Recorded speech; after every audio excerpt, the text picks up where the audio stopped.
got a cat here and a book to talk about. What could go wrong? Yeah, I thought I would do another book review, and I decided this time around maybe I ought to talk about a book that I love so much I just keep coming back to it. And that would be The We Free Men by Terry Pratchett. And this is the first in his Tiffany Aching adventures, which operates in his Discworld. And I'm not going to talk about that because that's a lot of novels. I haven't read all of them. This one I just really want to talk about today because, like I said, I keep coming back to it. Even Tiggs likes it. Well, Tiggs likes any book she can rub her head against. So, why don't we start with sort of a spoiler-free section, and my thoughts, and then we'll do some spoilery stuff at the end of it. So, spoiler-free... Okay. So, We Free Men is, like I said, the first of Tiffany Aching's adventures. And Tiffany Aching is a little girl out in the world. But specifically, she lives on a farm near the salt fields. And it's mostly a sheep farm. She spends her days making cheese and helping her family with the sheep and remembering her grandmother, who was a very well-known shepherdess who took care of the sheep and took care of all the people around that she could. Because in their little area there is a lord in a castle, and sometimes he's not good. He doesn't do the right things when he should. And Tiffany's grandmother had a way of making him see that he needs to shape up. But we are sort of past that point. Granny Aiken, unfortunately, has passed away. The Lord's gone a little weird because his son's disappeared, and Tiffany is just sort of out in the world trying to live her life. And living her life involves a couple of things. It involves every now and then when the scholars show up, there's sort of a traveling camp and you can pay an egg and get some education. She does so there, but mostly it's making cheese, taking care of the farm, and unfortunately watching her little brother. All of this goes very screwy when witches become involved. Fairy tale creatures start showing up and her little brother goes missing. So the entirety of the We Free Men is actually Tiffany's adventure off to try and figure out what's taken her brother and how to get them back. In the process, Tiffany figures out some things. Fairy tale creatures such as the We Free Men, which are little blue men who are possibly tattooed. They've got very distinct Scottish accents. They wear kilts. They like fighting things. They fight things constantly. They're real, and they're willing to help her out. So that's, I was going to say, about as unspoilery as I can get. Because from there, it's just this adventure of figuring out exactly what's going on in a world that you're suddenly deeply aware is, like, different from your own. Because, like I said, the We Free Men give you the feeling of, like, just Highlanders and their kilts just ready to fight things. But they're a different type of species. They're little fairy creatures that kind of show up in fairy pictures, and they're, like, the violent sort. They like to drink and fight, and they've got this concept of themselves that's completely different from the rest of the world.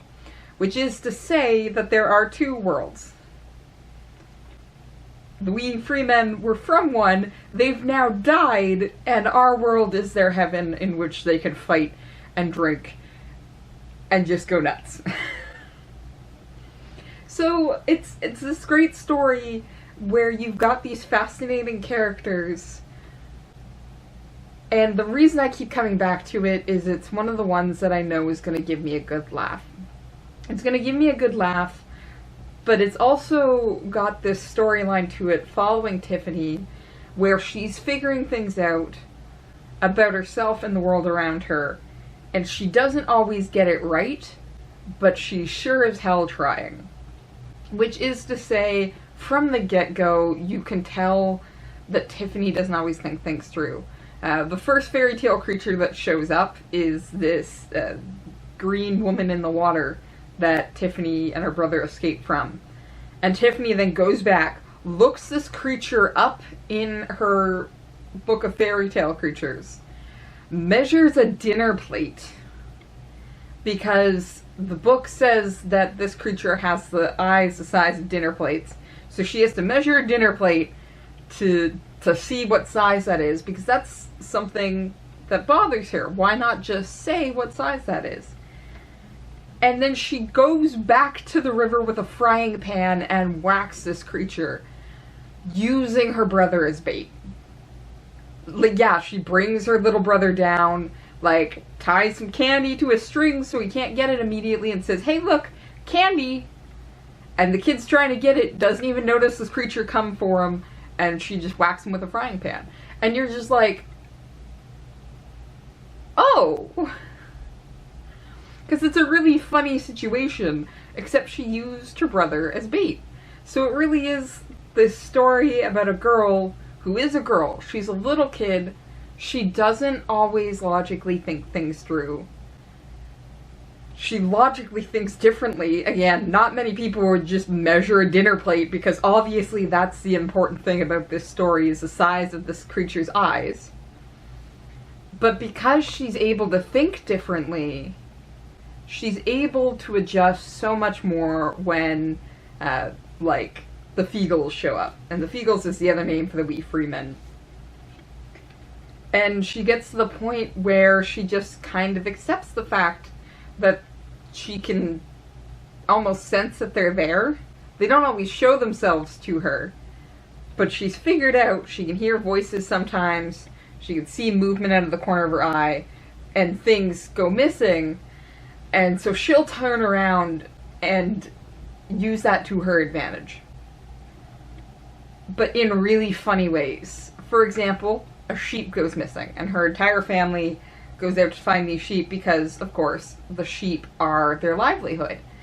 And Tiffany has figured out the McFeagles have taken the sheep, so she, like, plants herself in the field and just yells, knowing that they're around, that sheep is to come back immediately.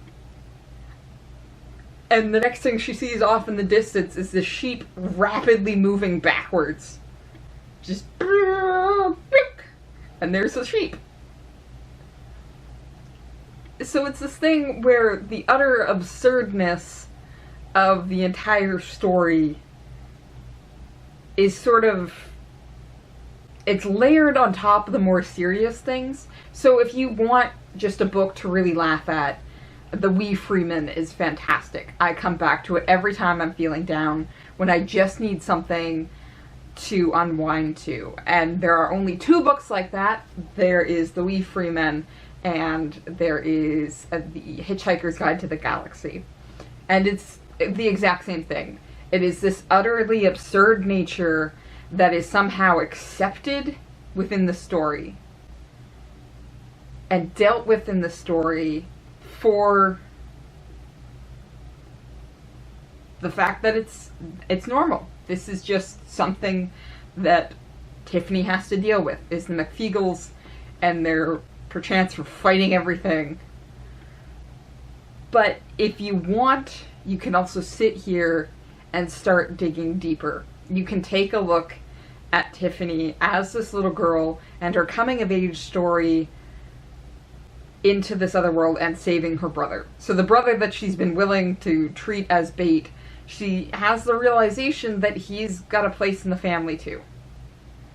And him going missing affects everybody else. And this isn't necessarily something she's thought about before. And it makes her think then about the loss of her grandmother. It makes her think about her own actions and her own words. For example, she actually won a little ceramic shepherdess at one point, and it's that stereotypical, like, lean figure in a pretty dress with the crooked cane, and she shows it to her grandmother, not realizing that her grandmother, as this bigger, broader, stumpier woman who wears dirty boots and sleeps out with the sheep and the dogs, who isn't traditional pretty, what that might say to her. And so this story ultimately has this absurdist comedy feel to it, but also digs into moments like what we say to other people matters. The inclusion of somebody in that moment within the family, within the world, within that situation, them not being there anymore is going to change things. And some of these lessons are right there in the book. For example, Granny Aching talking to the Lord about how you have to change things. And we're going to start getting into spoiler territory here, because I want to talk about this in a little more depth. Because, like I said, the absurdist comedy is just utterly beautiful. If you just want to laugh at a little girl hitting things with frying pans, and a little fairy race that just likes fighting things, and somehow ending up in a fairy world and just wreaking havoc, then this is the book for you. But if you give The Wee Free Men a chance, it's going to speak to you in a lot more depth about a lot of issues that are actually in our world today. So, like I said, we're going to get into spoilers here for a lot of smaller things that I think really matter for the story if you're willing to look beyond the comedy and see the fact that Terry Pratchett is pointing to some things and saying, and don't you dare laugh. Which I love when comedies can do that. I want a comedy that I can laugh at, but also see the serious moments and say, yes, that is something that we need to address. And the big one here is the witches in Tiffany's world. Which is to say that witches exist. There is some sort of magic that's happening. We have two worlds. We've got a fairy world, we've got our world, and the witches sort of exist in this cross place in between. But they're kind of like the witches that we used to not like. Like, these are witches that get tied up and chucked into ponds. And again, that issue is often taken with a lot of humor. One of the witches that Tiffany meets, that she ends up asking for help, she buys some education to find out about the other world. And the MacFeagles makes comments, because she is ultimately a narrator that we also see. We see from a couple different people's perspectives. The comedy about the fact that witches know how to untie knots very well. And hold their breath for very long times. This is a witch who's been chucked into a pond quite a bit. And this is something we laugh at, right? But then Tiffany admits that there was an old woman who was just an old woman, just living by herself, who needed help, that everyone called a witch and no one helped. And she ended up freezing to death. There's a belief that somebody attacked, I think it's her cat, and killed it. Everybody turned her away when she was seeking shelter. And then they went to her house, her little hut in the middle of nowhere, and absolutely destroyed it. They told tales about the fact that she used to eat kids. And again, because Tiffany is trying to figure all this out, she later admits she went to what was left of this woman's place and measured the oven. Because no, the woman couldn't have fit kids in there. She couldn't have been cooking kids.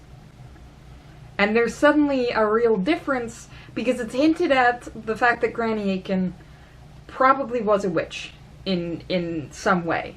we haven't been told the magic witches are capable of yet. It's explored further as we go. But Granny Aiken had a connection to her sheepdogs. She had the ability to look the Lord in the face and tell him when he was wrong. She was a respected figure that people went to for help with their sheep and with general problems. She was so respected that her hut is still out in the sheep field, and people leave her gifts of the chewing tobacco she preferred when they're seeking help. Like, they'll go out there and leave a gift for her and ask for help if it's a lost sheep.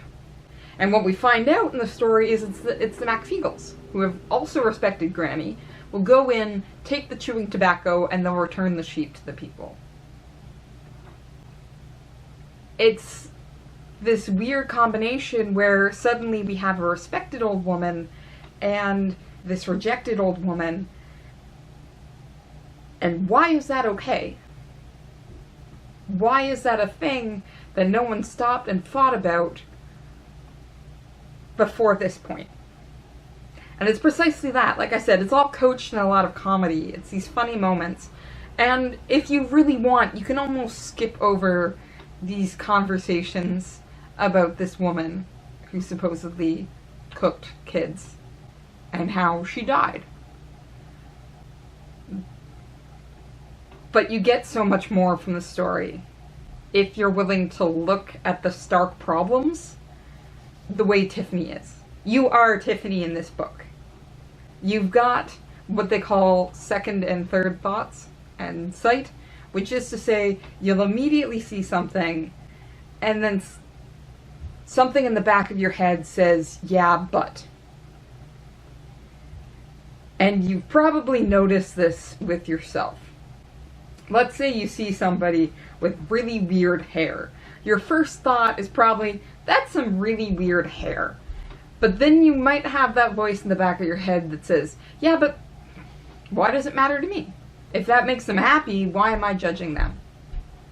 And that's what's happening here in the story, speaking to a really weird phenomenon in the world. Which is to say that when you have that second thought, it's what you've been teaching yourself. Your first thought is often what you've been brought up with. And it's how you realize you've got a lot of prejudices that you didn't even necessarily think of. And a lot of biases you didn't even think of, right? You didn't think you were super judgmental about people's haircuts until you see someone with really weird hair and your first thought is, ugh. But when you've been training yourself out of that, when you've been training yourself not to be so judgmental about people, to realize they're people, they're individuals, and to realize also that they have problems of their own, that's your second thoughts. And that's what happens with Tiffany. And you can see how confusing it can actually be when you're then trying to deal with things. And I find Terry Pratchett does a fantastic job. Maybe this was not what he was planning, but it's definitely something I took from this book as I reread and reread. But ultimately they end up in this fairy world, and there are creatures that will send you into dreams. And you've got to kill the creature to get out of the dream. But they somehow end up within layers and layers and layers of these dreams. And it's a question of realizing what's real, what's not, what's surface level, and what's far more important and far deeper into this. What do you do to earn respect? Or do you just assume you're going to give it and get it back? And that's the absolutely fascinating thing about this book, is you can laugh yourself sick, and then you can also have these moments where you're growing up with Tiffany. Where you're handed a situation with all these people that know so much more. Because that's the MacFeagles. Like, they know so much about what's happening. And they just stand there and let Tiffany figure it out. And part of that is because Tiffany hasn't learned to ask yet. And part of that is she's assuming she doesn't have to ask. Or that she can make demands. She can stomp her feet and get what she wants. She has her own childish qualities to her that we don't always realize we have in ourselves. So seeing it on the page and the struggles you have to go through to start outgrowing that is very intense and very fascinating. And Terry Pratchett just has a fantastic, artful way of making it funny. You will come out of this book wondering, is that something I'm guilty of? But realizing that it's okay if you are. Because you can start changing from here on out. You can learn, you can grow, and you can become a better person. And you can laugh about it. You can look back on yourself and realize how utterly ridiculous and cringeworthy you were. That's okay too. Like I said, Terry Pratchett just has a fantastic way of doing this, where it never feels overly dirty. You don't come out thinking, I need a hot shower because I'm a horrible person. You come out thinking, I've made mistakes. Let's get better from here. Let's laugh at who I used to be because that was just so utterly ridiculous. And let's get better from here. Truth be told, it's definitely something that I've needed before. I've needed both the laugh and the kick in the butt to get moving.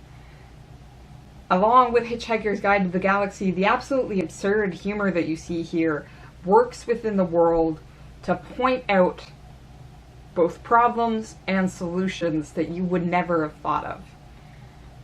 And when you're at a low point and you don't want to do anything, and you hate yourself and you hate the world, being able to laugh at it, even as it's deeply flawed, is so important.